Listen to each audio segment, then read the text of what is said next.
Hello, beautiful people. Muli po, welcome back sa aking munting channel.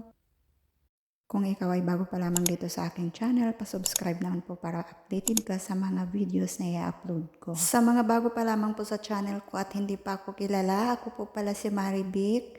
Nagtatrabaho po bilang kasambahay dito sa Saudi Arabia. Mayroon po akong pamilya na naiwan sa Pilipinas at may dalawa po akong anak.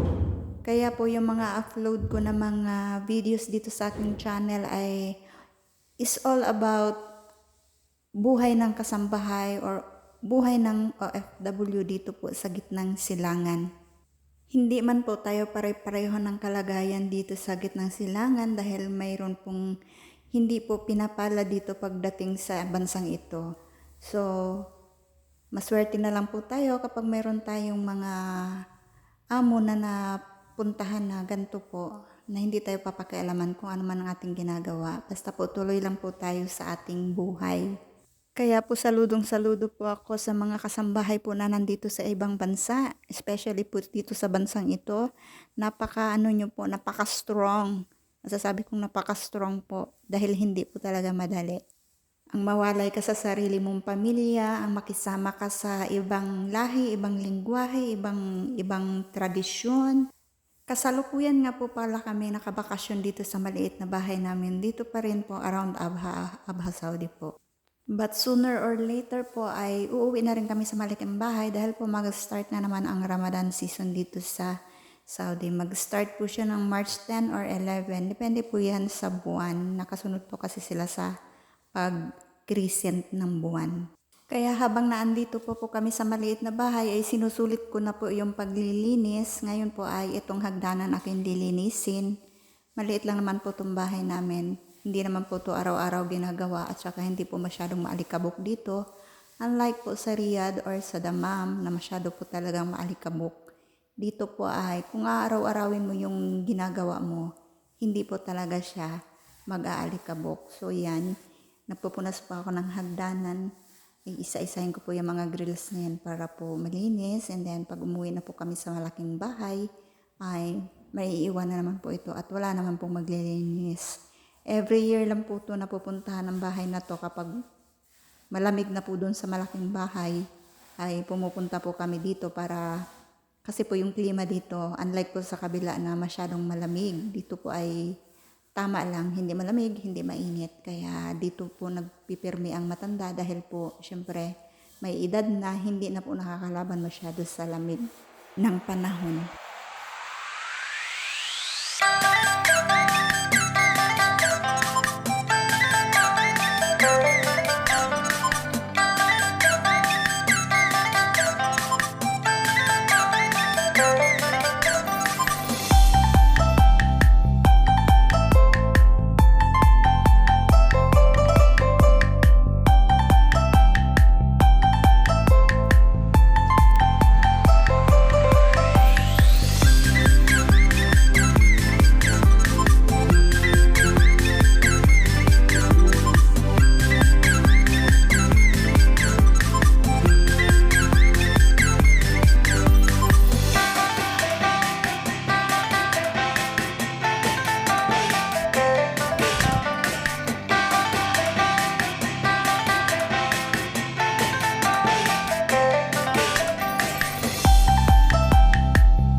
lolo dito, kaya yan. Ngayon lang natin itutuloy kasi nagdadasal na sila. Kaya, ito lang.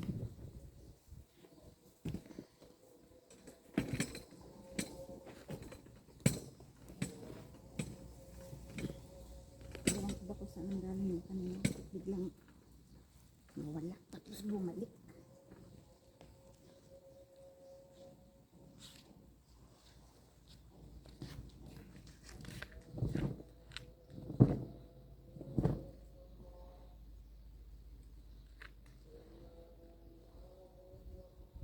Sarap ng hangin dito.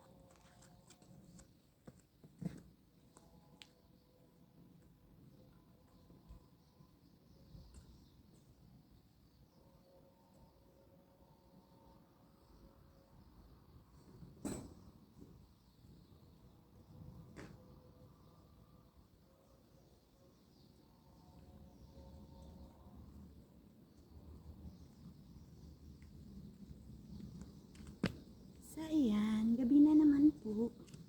Isang araw na naman ang natapos. Masarap tumambay dito talaga pag ganitong oras.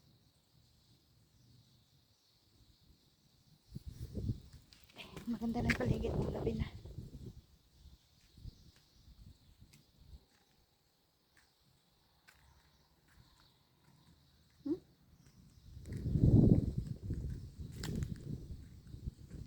Tinapos ko lang yung video ko kanina kasi putol yun eh.